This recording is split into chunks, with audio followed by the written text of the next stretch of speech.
পশ্চিমবঙ্গে যুবসাথী প্রকল্প নিয়ে গুরুত্বপূর্ণ ঘোষণা করল মুখ্যমন্ত্রী মমতা বন্দ্যোপাধ্যায়। কোন কোন কারণে যুবসাথী প্রকল্পের টাকা ঢুকতে দেরি হচ্ছে, কারা এই প্রকল্পের টাকা আগে পাবেন এবং কারা পরে পাবেন, সমস্ত কিছু জানিয়ে দিয়েছে মুখ্যমন্ত্রী মমতা বন্দ্যোপাধ্যায়। এবং এই চারটি ভুল করলেই আপনার আবেদনটি আটকে যেতে পারে বা বাতিল হয়ে যেতে পারে। তো বন্ধুরা, কোন চারটি ভুলের কারণে আপনার আবেদনটি আটকে যেতে পারে, আপনি কিভাবে আপনার স্ট্যাটাস চেক করবেন, সমস্ত কিছু একদমই ডিটেলসে জানতে পারবেন এই ভিডিওটিতে।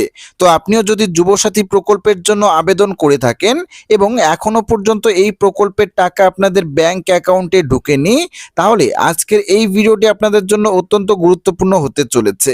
তো অবশ্যই ভিডিওটিতে আপনারা প্রত্যেকেই প্রথম থেকে শেষ পর্যন্ত মনোযোগ সহকারে সঙ্গে থাকবেন এবং চ্যানেলটিতে নতুন হয়ে থাকলে অবশ্যই চ্যানেলটিকে সাবস্ক্রাইব করে পাশের বেল আইকনটি প্রেস করে অল নোটিফিকেশনটি অন করে রাখবেন এবং এই প্রকল্প নিয়ে কোনো রকম সমস্যা থাকলে অবশ্যই কমেন্ট করে জানাবেন।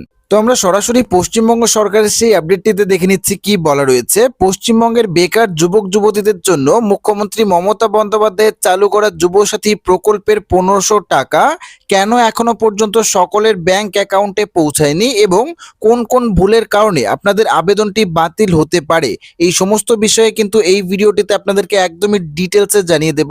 তো অবশ্যই ভিডিওটি স্কিপ না করে শেষ পর্যন্ত সঙ্গে থাকবেন। পশ্চিমবঙ্গ সরকারের নবতম উদ্যোগ বাংলার যুবসাথী প্রকল্প নিয়ে বর্তমান রাজ্যের বেকার যুবক যুবতীদের মধ্যে প্রবল উৎসাহ দেখা দিলেও টাকা পাওয়া নিয়ে তৈরি হয়েছে ধোঁয়াশা।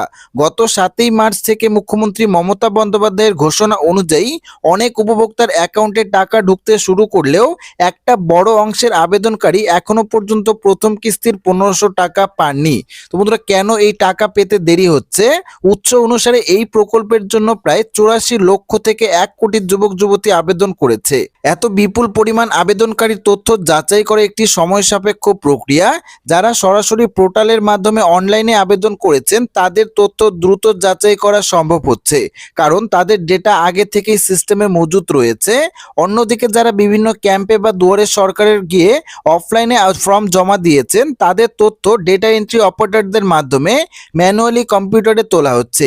এই অফলাইন আবেদনকারীদের যাচাইকরণ প্রক্রিয়া কিছুটা ধীর গতিতে চলায় তাদের টাকা পেতে দেরি হচ্ছে। তো বন্ধুরা, কারা এই প্রকল্পের টাকা আগে পাবেন?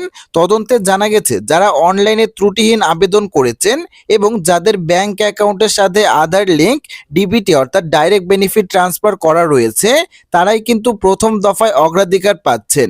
মূলত নথিপত্র যাচাই সম্পূর্ণ হওয়ার পর ধাপে ধাপে কিন্তু টাকা পাঠানো শুরু হয়ে গিয়েছে এবং মূলত এই চারটি কারণে কিন্তু আপনাদের আবেদনটি আটকে যেতে পারে বা বাতিল হয়ে যেতে পারে।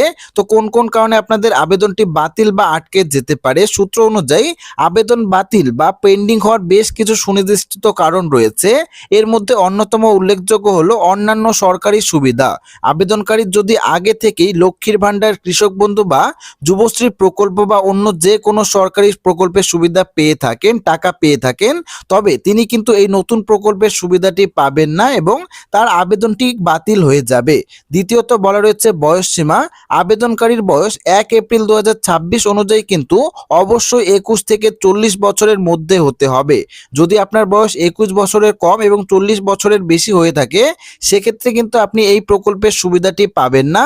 3 নম্বর বলা রয়েছে নথিপত্রের ভুল। ভোটার কার্ডের সঠিক ছবি আপলোড না করা বা ভোটার তালিকায় নাম না থাকা আবেদনকারীর আবেদনটি কিন্তু বাতিলের অন্যতম কারণ। এবং 4 নম্বর বলা রয়েছে ব্যাংক ডিটেলস। অ্যাকাউন্টের সাথে মোবাইল নম্বর বা আধার লিঙ্ক না থাকলে সরাসরি কিন্তু সুবিধা পাওয়া সম্ভব নয়।